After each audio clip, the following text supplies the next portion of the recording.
আজকের গল্প সময়ের মূল্য, কলমে সৌরজিৎ রায়চৌধুরী। কলকাতায় বেলেঘাটা এলাকার একটা দোতলা বাড়িতে আমাদের ছোট্ট সংসার। আমার নাম ইন্দ্রাণী সেন। কথাটা যে সময়ের, তখন আমি একটা মাল্টিন্যাশনাল কোম্পানিতে সিনিয়র ম্যানেজার ছিলাম। আমার স্বামী অলোকেশ রিজার্ভ ব্যাংকের কর্মী, আর আমাদের একমাত্র বাঁচার সম্বল আমাদের ছেলে অভিরাজ, সবে কলেজে উঠেছে, ফার্স্ট ইয়ার, কম্পিউটার সায়েন্স ইঞ্জিনিয়ারিংয়ের ছাত্র। আমাদের এলাকায় সেনবাড়ি বললে সবাই এক ডাকে চেনে। আসলে ওর বাবা মানে আমার শ্বশুরমশাই অবনীন্দ্র সেন ছিলেন এই এলাকার খুব নামকরা উকিল। দুই ছেলে অলোকেশ আর সমরেশের জন্য এই বাড়ি বানানুনি। স্বপ্ন ছিল দুই ছেলেকে নিয়ে বেশ সুখেই কাটাবেন, কিন্তু সে সুখ বেশি দিন টেকেনি। 56 বছর বয়সে ওনার মৃত্যুর পর শুরু হয় দু ভাইয়ের মধ্যে তুমুল অশান্তি। দীর্ঘ 2.5 বছরের কোর্ট কেসের পর ঝামেলা মেটে জমি ভাগাভাগির মধ্য দিয়ে আমাদের ভাগে আসে ওনার কিছুটা জমানো টাকা আর এই দোতলা বাড়িটা। আমাদের 3 জনের জন্য এই বাড়িটা খুবই প্রকাণ্ড হয়ে দাঁড়াতে থাকে। আসলে আমরা দুজনেই সকালে অফিসে চলে যাই আর রাত্রে ফিরি। ছেলেটাও সারাদিন কলেজ টিউশন করে বেশিরভাগ সময়ই বাড়ির বাইরে থাকে। তাই আমরা ঠিক করি সেই মতো কাগজে বিজ্ঞাপন দেই। এক সপ্তাহে অনেক লোকই যোগাযোগ করে। আসলে আমরা ছোট একটা পরিবারকেই ভাড়া দেব, এটাই ছিল প্ল্যান। অনেক খোঁজার পর একটা পরিবারকে অবশেষে ঠিক করি। নতুন বিয়ে করেছে।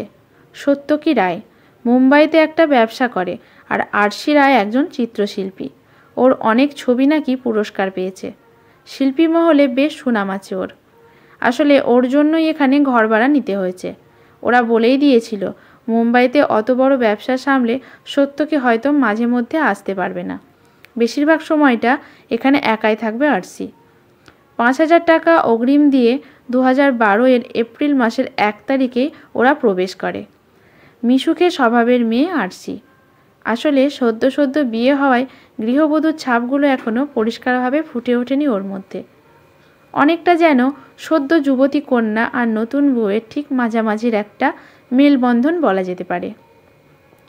বেশ টানা চোখ, কোমর পর্যন্ত ঘন কালো চুল, ফর্সা গায়ের রং, তার ওপরে অপূর্ব এক শারীরিক গঠন। স্বর্গের অপ্সরা যেন নেমে এসেছে আমাদের আঙিনায়। প্রথম কয়েকদিনের মধ্যেই আমাদের সাথে বেশ ভালো মিশে যায় মেয়েটা।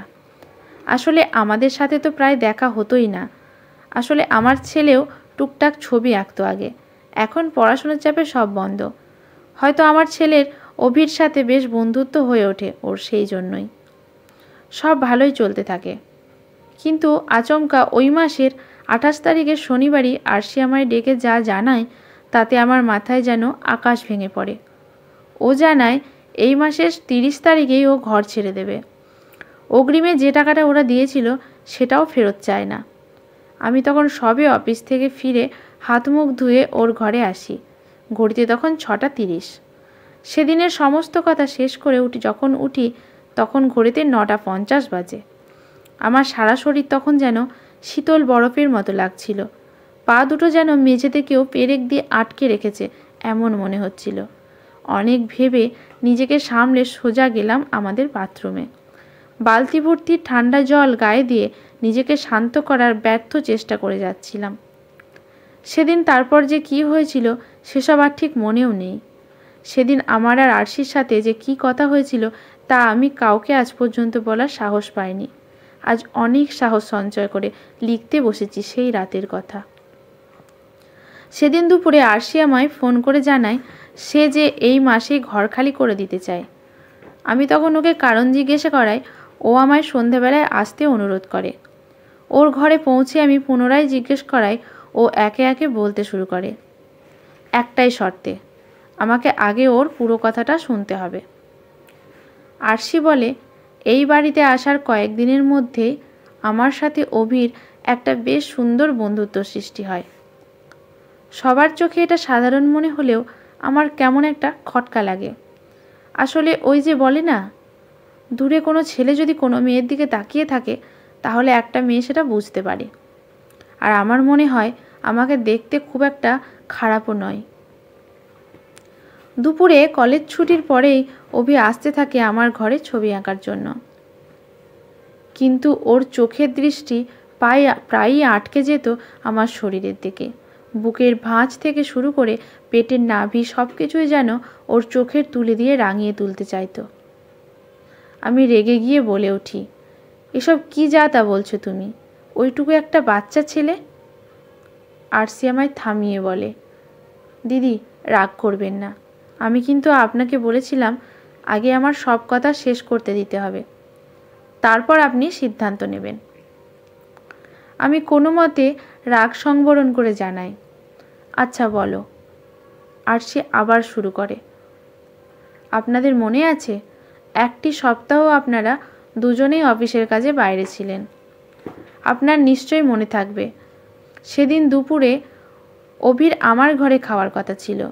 আপনি জানেন সেদিন অভি কি বলেছিল আমায়? ও আমায় সারা শরীর জুড়ে চুমু খাওয়ার প্রস্তাব জানায়, আমার সাথে যৌন মিলনের কথা বলে। আমি চেয়ার ছেড়ে তখনই উঠে দাঁড়িয়ে বলি, অভি আমাদের এত ভদ্র, এত শান্ত, এই সকল কথা এই বয়সে সে কোথা থেকে জানলো? আমারই ভুল হয়েছিল একা একটা মেয়েকে এইভাবে ঘর ভাড়া দেওয়াটা, নিজের শরীরের চাহিদা মেটাতে শেষমেশ একটা বাচ্চা ছেলেকে। ছি। আর সে আমার কাছে এসে বলে, দিদি অভি আমার ভাইয়ের মতো, আপনি কি করে ভাবলেন ওর সাথে আমি এরকম কিছু করব? আর অভি কিন্তু এখন আর বাচ্চা নেই, এটা বোঝার চেষ্টা করুন। এই বয়সের একটা ছেলের নারী শক্তির প্রতি আসক্তি থাকবেই, এটা তো স্বাভাবিক। আমার কাঁধে হাত রেখে আমার পাশে বসেও বলে, সেদিন আমাদের মধ্যে কিছুই হয়নি। আমি অভিকে ডেকে ওর মাথায় হাত রেখে বলি, তোর সাথে আমাকে দেখে যে অনুভূতির সৃষ্টি হয়েছে তা কেবল কামনার আসক্তি। কামনার বশে কোনো সিদ্ধান্ত নেওয়াই কিন্তু ঠিক না ভাই। যৌন মিলন ভালোবাসার এক গভীর পর্যায়। সম্পর্ক অনেক গভীর হলে, সম্পর্কে বিশ্বাস জন্মালে তবেই এর কথা ভাব, তার আগে না।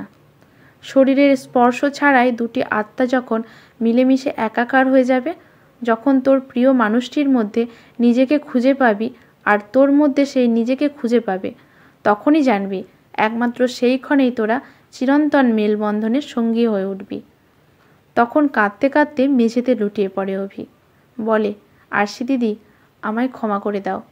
সারাদিনে একলা থাকতে থাকতে এই পর্ণ ভিডিওই আমার মাথায় তাণ্ডব নৃত্য করে চলেছে সর্বক্ষণ। আমার সামনে ঘুরে বেড়ানো সমস্ত মেয়ে ওই রূপে ভেসে ওঠে আমার মনের মধ্যে। তাই প্রথম দিন থেকেই তোমার প্রতি ওই দৃষ্টিতে মজে গিয়েছিলাম আমি। আমায় ক্ষমা করো দিদি, আমি আর কোনোদিন তোমার সামনে আসবো না। তুমি কাউকে প্লিজ বলবে না, প্রমিস করো। ওকে সান্ত্বনা দিয়ে বলি, না রে, কাউকে বলবো না। অভি আরও বলে, কিন্তু আমি কি করব? অবসর সময় পেলেই ওইসব মাথায় খেলা করতে থাকে। তারপর ওকে বোঝায়, কেন দেখবি ওইসব? এখন জীবনের গোড়াপত্তনের সময় রে অভি। এই সময়টা তুই নিজেকে যেভাবে গুছিয়ে নিবি, তোর জীবনের সেই দিকেই এগোবে। আর প্রেম, ভালোবাসা, সেক্স এগুলো তো সবার প্রয়োজন, আর ঠিক সময় হলে নিশ্চয়ই পাবি এগুলো। তার জন্য দরকার অপেক্ষা করার, নিজেকে এগুলো গ্রহণ করার জন্য প্রস্তুত করে তোলার। এসব জীবনের একটা অঙ্গ রে, সম্পূর্ণ জীবন না। আমি চুপ করে আরশির কথাগুলো শুনে যেতে লাগলাম। আরশি আবার বলে, আমার মনে হলো আপনাকে এই কথাগুলো জানানো প্রয়োজন। দেখুন দিদি, আমার পক্ষ থেকে যতটুকু বোঝানোর আমি বলেছি। এরপর আপনাদের দায়িত্ব। ছেলেটাকে একটু সময় দিন, ওর বন্ধু হয়ে উঠুন। এত কাজ, টাকা পয়সা কি হবে যদি ছেলেটাই বিপথে চলে যায়? ওবে এখনও অনেক নিষ্পাপ রয়েছে। ওর জায়গায় অন্য কোনো দানবীয় প্রবৃত্তির কেউ হলে আমার অতগুলো কথা কেউ চুপ করে বসে শুনত না, আর আমার সম্মান, সতীত্বের বিসর্জন হতে 2 ঘন্টাও লাগতো না। কলেজে পড়াশোনা বাদে জীবনের বাকিটা সময় নিজের পরিবারকে খোঁজে একজন ছাত্র। সেখানে ওর কাকা, কাকিমা, দাদু, দিদা এদের তো খুঁজে পাবে না আজকের এই নিউক্লিয়ার ফ্যামিলিতে।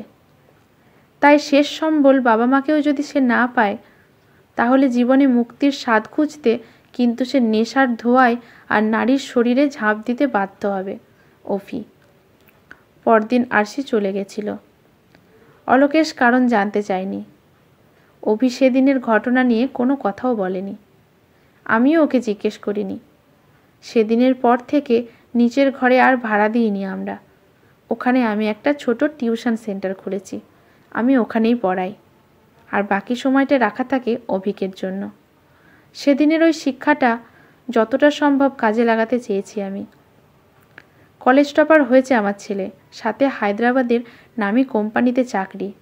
আজকের এই খুশির সময় আমাদের 4 বছর আগের সেই ভাড়াটিয়াকে খুব মিস করছি। আজও মনে হয় ও কোনো মানুষ ছিল না। আমাদের সংসারের দিকে ধেয়ে আসা আগামী দিনের তীব্র ঝড়ের এক ছবি দেখিয়ে দিয়েছিল তা নয়, সেই দুর্বিপাকের থেকে উদ্ধারের পথেরও সন্ধান দিয়েছিল সে। সমাপ্ত। আজকের গল্পটি যদি আপনাদের ভালো লেগে থাকে, লাইক, শেয়ার, কমেন্ট করে পাশে থাকবেন। ধন্যবাদ।